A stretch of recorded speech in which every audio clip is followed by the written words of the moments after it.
반갑습니다. 최고의 물리만점 전략가 백이범입니다. 자, 6월 모의평가가 끝났고요.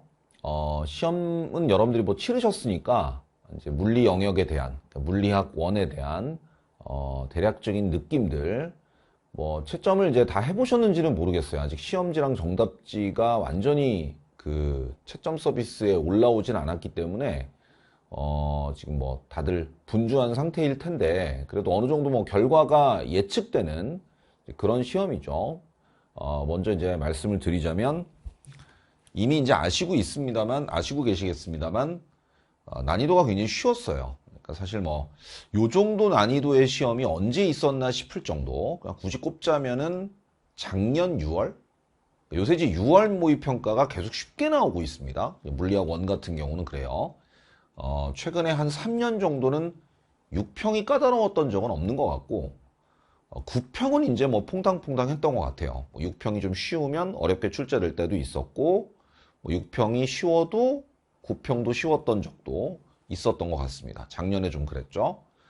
그러니까 전반적으로 이제 뭐 흔히 얘기하는 사탐론 이슈 때문에 올해 이제 굉장히 또 많은 학생들이 사탐으로 탈주를 했죠. 이제 뭐 선택 과목을 변경을 했습니다. 그러다 보니까 이 과탐 선택 과목의 어떤 선택자 수가 급감함으로 말미암아 뭐 제 예측입니다만 조금 더 난이도를 높게 내는 것에 대한 약간 부담감이 있는 것 같아요. 좀 어렵게 내면 학습의 난이도가 높아지기 때문에 좀 학생들이 좀 더 깊이 하지 않을까라는 생각을 할 수 있습니다. 1차적으로는. 근데 조금 이제 우려스러운 것은 그러다 보면 이제 그런 현상 하에서 나타날 수 있는 현상은 뭐냐면 좀 이제 부담감을 갖는, 그 학습의 부담감을 갖는, 해당 과목의 부담감을 갖는 학생들이 이탈을 할 거 아니에요. 합리적으로 예측을 해보면 뭐 통계적으로는 보통 뭐 3, 4등급 급간에 있는 학생들이 많이 이탈한다라고 좀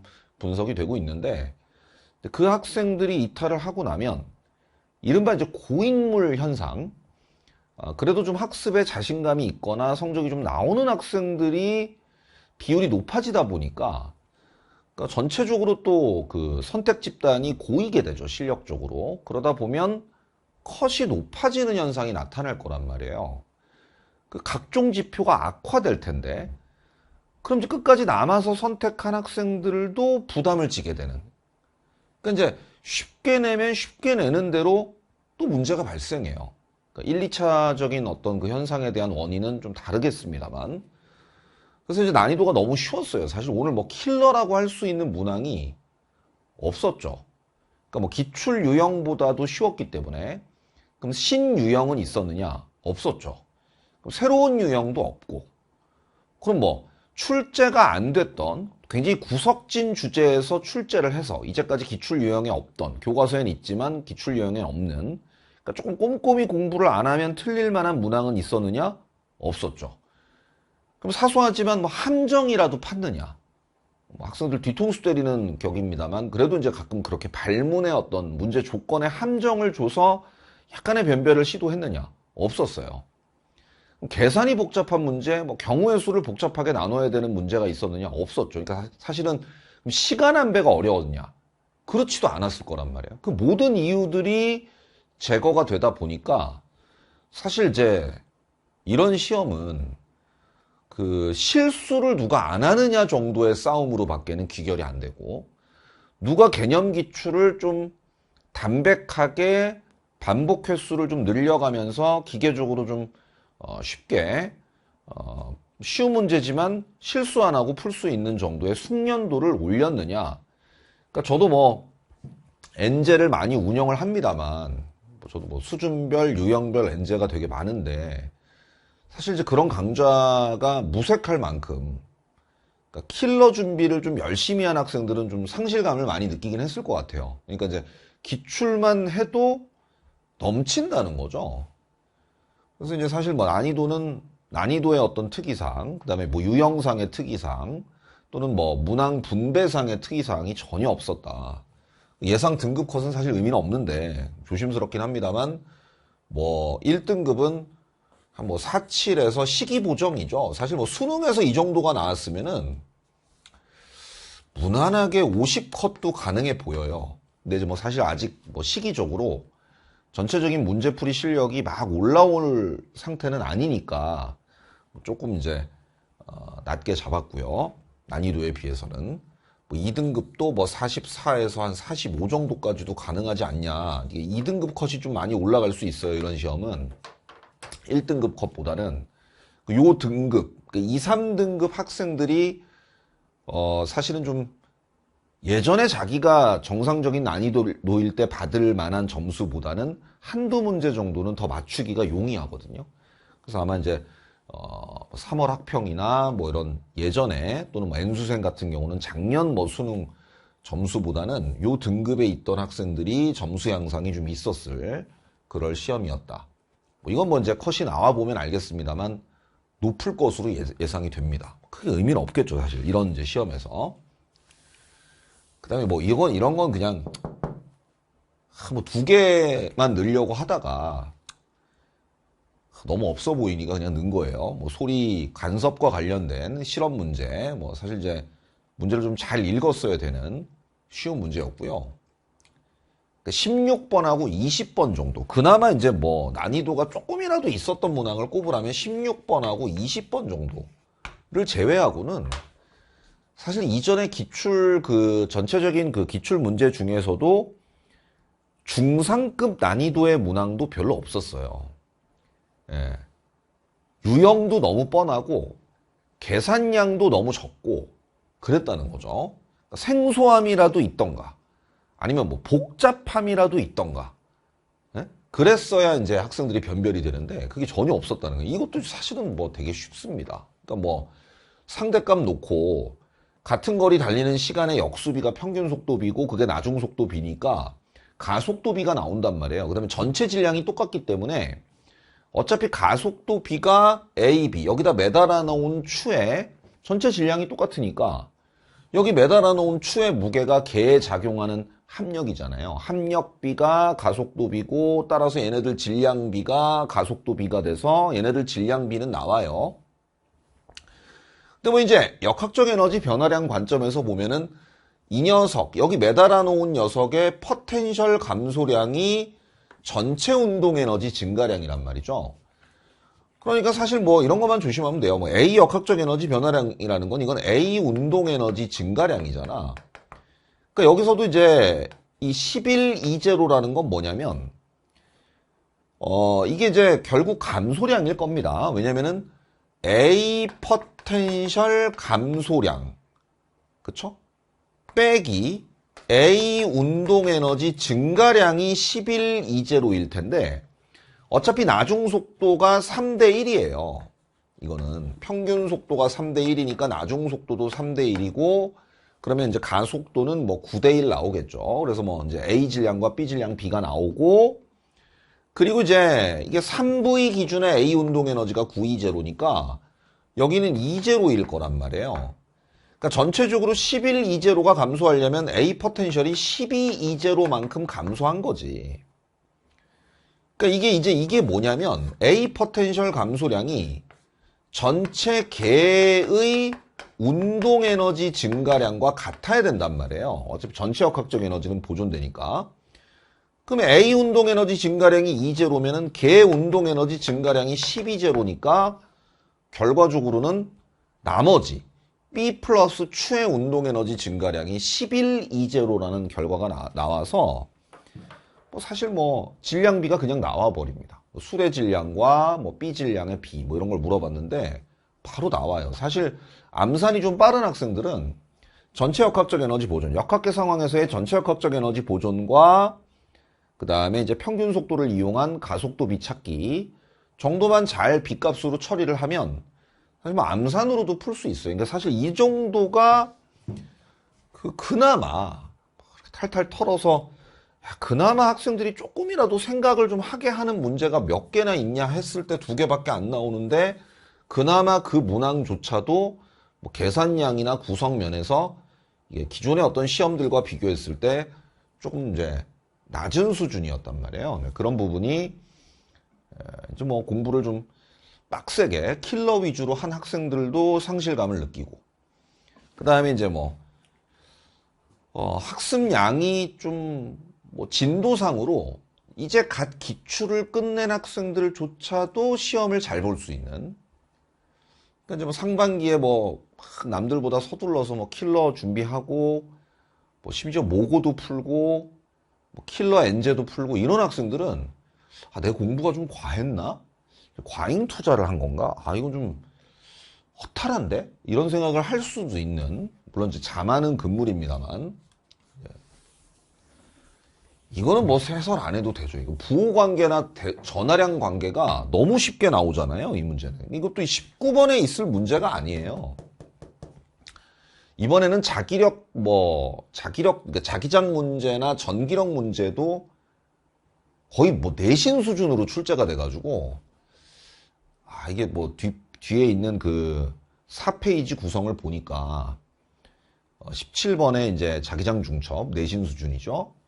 그 다음에 뭐 18번의 전자기 유도, 그것도 뭐 사실 계산도 거의 없는 내신 수준의 문제. 19번도 거의 내신 수준의 문제. 그럼 아까 제가 얘기했던 뭐 16번하고 20번이랬는데 이것도 뭐 질량비 나와 있으니까 뭐 이런 패턴 같은 거 잘 익혔으면 어차피 뭐 두 가지가 포인트죠. 용수철의 탄성 포텐셜 에너지가 운동 에너지의 합이죠. 그렇죠? 여기 저장된 용수철 탄성 포텐셜 에너지가 운동 에너지로 분배가 되는데 이때 분배되는 운동 에너지의 비는 질량의 역수비거든요. 뭐 속도도 당연히 알 수 있고 속도는 뭐 질량의 역수비.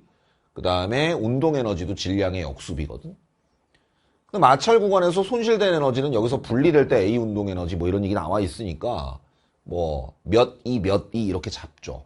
에너지 상대값으로 잡아서 그 역학적 에너지 보존식 써야 되죠. 운동 에너지 똑같으니까 손실 에너지가 H1-H2에 대응되는. 다만 이제 질량비만 좀 조심하면 돼요. 질량비가 주어져 있기 때문에 관련해서 역학적 에너지 보존. 뭐 여기 이제 뭐 이게 뭐 3M, 2M이라고 했나? 뭐 그건 여러분들이 좀 확인하시면 될 것 같은데 이러면 이제 뭐 에너지를 뭐 3M, 2M, 뭐 2M, 3M 뭐 이게 숫자는 그냥 제가 기억나는 대로 할게요. 그럼 결과적으로 이제 질량의 역수비니까 뭐 3, 2, 5, 그러니까 2, 2 뭐 이렇게 분배가 될 거란 말이지. 질량의 역수배면 2, 2, 3, 2 그렇죠? 이게 만약 3대 2면 2대 3 운동 에너지가. 그럼 여기 뭐 5, 2 저장돼 있었단 얘기고 상수 똑같은데 압축끼리 똑같으니까 5, 2가 저장이 되니까 아 여기서 손실된 에너지가 A 운동 에너지랑 똑같으면은 결과적으로 이제 H1, 3mg H1에 대응되는 에너지가 얼마면 되는 거예요. 그러니까 결국 3, 2가 늘었잖아. 2, 2 털렸는데 그러니까 결국 여기서 2, 2를 털렸는데 3, 2가 늘어났다는 얘기는 이게 결국 5, 2에 대응이 돼야 되는 거 아니겠습니까?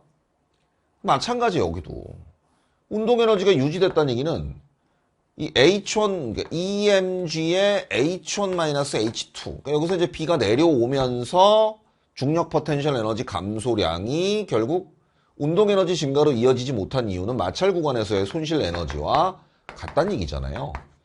이거 정리하면 그냥 끝난단 말이에요. H1과 H1-H2의 B 값이 나온단 말이죠. 사실 이제 굉장히 좀 뭐 5대 3인가요? 뭐 이렇게 이제 도출이 되겠네. 그러다 보면 편안하게 이제 정리가 되는. 그래서 사실 굉장히 좀 쉬웠던 그런 문항입니다. 뭐 숫자는 여러분들이 뭐 확인하셔서 마무리 지으면 되니까. 전체적으로 뭐 제가 이제 총평이라고 하기도 좀 민망한. 다만 이제 늘 그렇잖아요. 요 정도 수준의 어떤 구성의 시험을 보고 우리가 뭐 대단히 많은 교훈을 얻을 수는 없습니다. 그러니까 두 가지 포인트에서의 어떤 뭐 여름학습 또는 그 이후에 6평 이후의 학습 방향을 잡아 나가시면 될 텐데 일단은 요 시험 하나만 놓고 봤을 때의 관점과 그 다음에 이제 전체적인 어떤 숲을 봤을 때 그러니까 첫 번째 이 시험만 봤을 때는 뭐 당연히 이제 개념 기출에 충실하면 되는 거죠. 그러니까 사실 이 시험 정도 난이도나 구성만 보면 개념과 기출의 회독수, 그러니까 기본적인 어떤 기본기의 중요성, 실수를 하지 않는 것이 매우 중요한 시험이다. 기존에 존재했던 유형들만 잘 익혔어도 무난했던 이게 아직 좀 불완전한 학생들은 뭐 그런 것들을 조금 메워가는 시간들을 가져야 될 것이고, 다만 어쨌든 항상 이제 이 시험의 형식과 난이도를 뭐 구평이나 수능이 그대로 따른다는 보장은 역시 없는 것이기 때문에, 다만 이제 전체적인 어떤 트렌드가 최근 3년간 물리가 이제 킬러를 되게 소프트하게 내고 있어요. 그러니까 그건 사실 뭐 대세인 것 같아. 그러니까 뭐 우리가 굉장히 빡세게 킬러 학습을 할 필요가 있느냐라고 물어보면 저도 이제는 뭐 그런 걸 이제 여러분들에게 압박을 주거나 그런 무리한 예측을 할 필요는 없을 것 같긴 합니다. 그러니까 시험이, 항상 시험이라는 건 예외적인 상황이 벌어질 수는 있어요. 돌발 상황이 벌어질 수는 있으니까 어느 정도의 과잉 학습은 필요하지만, 그래도 저는 이제 그냥 N제,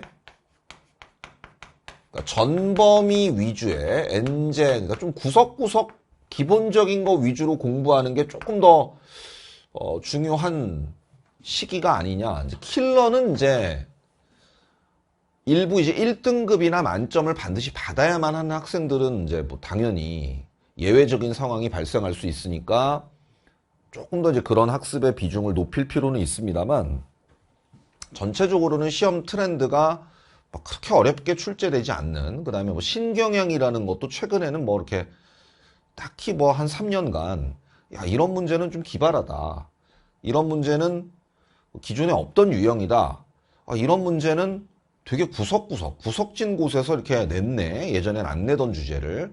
그런 트렌드나 어떤 그런 트렌드라고 말할 것도 없죠. 사실 그런 게 이제 아예 없었으니까. 저는 뭐 한 9대1 정도? 대충 평균적으로 얘기하면 그냥 우리가 예상되는 어떤 것들에 구할에 어떤 시간을 투자하고, 그러니까 보험 드는 거죠, 보험. 그러니까 뭐 그래도 한 10% 정도의 시간은 그냥 보험 든다 생각하고, 무슨 일이 벌어질지 모르니까 그래도 좀 모래주머니 효과를 약간 가미해서 그렇게 뭐 여러분들의 학습이 부담되지 않는, 헤비해지지 않는 수준에서 마무리 학습을 하시는 게 어떨까라는 생각입니다. 이렇게 총평을 마무리하도록 하겠고요. 저도 뭐 이제 뭐 나름 이제 건강 이슈 때문에 상반기에 굉장히 좀 헤맸는데, 여러분들도 좀 날씨가 좀 그래요. 오늘도 좀 며칠 덥더니 오늘은 또 쌀쌀하네요. 그러니까 감기 조심하시고 건강 조심하시고, 하여튼 뭐 6평 결과는 잘 봤어도 자만할 필요가 없는 시험이고, 못 봤다고 해도 희망을 잃기에는 시험이 너무 쉬웠습니다. 그러니까 여러분들도 금방 따라잡을 수 있으니까 하여튼 뭐 기본적인 것에 충실하자. 그 다음에 예전보다는 조금 모래주머니 효과라든지 또는 좀 난이도가 높은 어떤 그런 부분들에 대한 학습 비중을 너무 확대할 필요는 없겠다. 물론 뭐 만점을 목표로 하는 학생들은 역시나 그런 공부를 해야 됩니다만, 그래서 약간 실수를 하지 않는 기본적인 것에 대한 숙련도를 높이는 방향의 학습을 여름 이후에 이렇게 가져가 주시면 좋겠다라는 말씀을 마무리로 드리면서 전체적인 총평을 드리도록 하겠습니다. 그럼 저는 이제 해설 강의 때 뵙도록 하죠. 수고 많았습니다. 감사합니다.